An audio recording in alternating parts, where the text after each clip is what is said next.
près de Nîmes. Miguel, un passionné de labrador, est sur la route et va faire une étape entre son domicile et Aix-en-Provence. Il a rendez-vous avec des représentants d'une association de chiens guides d'aveugles et ils ont décidé de se retrouver à mi-chemin chez son amie Lucie. Salut. Ça va? Bien. La route, un peu longue. Ça fait bonne route? Ouais, sans tous les bébés. Ouais, pas trop de monde. Tu ne connais pas du coup les bébés? Ah, regarde. Voilà les bébés quoi. Bah là ils vont avoir 8 semaines. Allez bébé. Miguel vit en permanence entouré de ses labradors.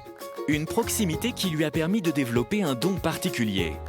Détecter les chiots ayant le potentiel pour devenir chien guide. Là il y a 6 bébés. Bah tu vois le voyage, pas de stress quoi. Le labrador est un chien de taille moyenne, à l'allure robuste, de couleur sable, chocolat ou noir.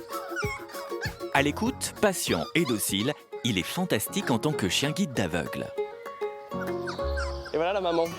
Mais je laisse la maman pas pour le lait, pas tant pour le lait, parce que tété ça les rassure quand même, mais c'est qu'au niveau de l'éducation elle les éduque.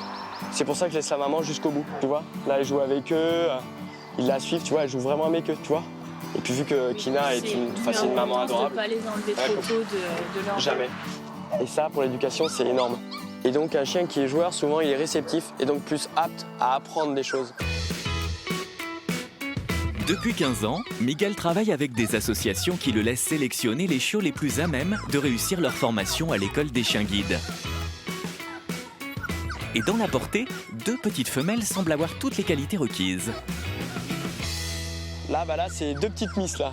Alors pourquoi les 2 filles? Des chiennes très joueuses, des chiennes qui n'ont jamais peur de rien, des chiennes qui adorent être dans les bras. Alors la petite miss et la deuxième. Voilà. Et tu peux en prendre une?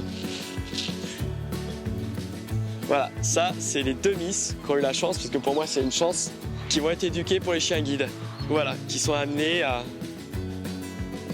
aider des futures personnes aveugles. Ouais, les 2 miss.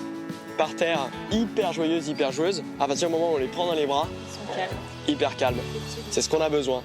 Car quand on est chien guide d'aveugle, il faut avoir l'énergie nécessaire pour aider un homme ou une femme à se déplacer. Mais il faut aussi savoir rester calme si on est au restaurant ou dans un magasin. Et des chiots voilà, qui adorent être poupouillés, se mettre sur le dos. Il n'y a aucune réaction. Elles adorent ça. Voilà. Et là, on est en no stress. Et c'est aussi la dernière fois que Pee-wee et Pastel se font faire des papouilles par Miguel. Marie, la responsable de l'association, et sa collègue Anaïs sont venus les récupérer. Bonjour. Ça va? Ça va, Lise? Bah oui. Anaïs, du coup, la nouvelle éducatrice. D'accord. Donc, je te présente Miguel, du coup, de l'éleveur de Labrador avec qui on bosse. Donc tu vas t'occuper de l'éduc des futurs bébés. Ouais. Ouais, C'est eh ben- jusqu'à 1 an et après c'est Marie ou Céline qui prend le relais.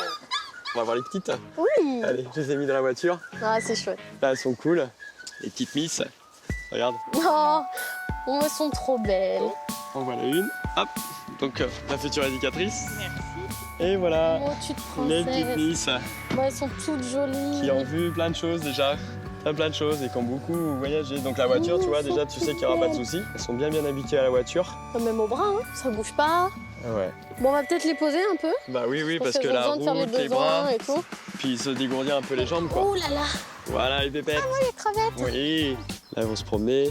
Ils vont découvrir un peu. Voilà, ça Tout de suite court, elles ça cherchent à joue. découvrir. Oui, Elles n'ont pas de ça se timidité voit, de l'environnement. Tu vois, ça joue doucement, t'as des phases de pause, où du coup, voilà, ça joue pas comme ça non-stop, où ça monte en pression, là, ça se pose. Tu vois qu'il y a une différence de caractère quand même déjà. Oui, déjà, là, ça se voit bien. Hein. Tu vois, il y en a plus posé que l'autre. Ouais, la petite Pee-wee qui a tendance à être vraiment beaucoup plus joueuse. Dynamique, ouais. Pastel, je pense, sera plus posée, plus à l'écoute peut-être, mais plus posée. 2 caractères sensiblement différents, mais le même potentiel qui leur permettra d'accéder à la formation de chien guide d'aveugle. On a des bénéficiaires différents, chaque être humain est différent. On a besoin de chiens différents pour trouver le bon couple, maître, chien guide, et pour bien associer les caractères. Et avant de découvrir leur école, les 2 petites ont encore quelques minutes pour se dégourdir les pattes. Ou pas, ça dépend toujours des caractères. T'as ma crevette. Et bon, là, ça se voit, elle fatigue un peu, Ouais, donc c'est on va fatigué, peut-être y aller. Là, ça va être l'heure de la sieste. Allez, viens, ma crevette. Hop là. Hop là. Décollage immédiat. Allez, rendez-vous à Aix-en-Provence dans 1h30. Bon, bah, je vous fais la bise à toutes les deux. Merci bien. À très bientôt pour plein de nouvelles. Carrément. Allez, bonne route. Toi aussi, salut. Ciao. Les petites sont parties vivre de belles aventures. Et pour Miguel, ce moment est toujours fort en émotion. C'est une grosse fierté. Personnellement, je me dis, mon travail est utile. Et ça, c'est génial.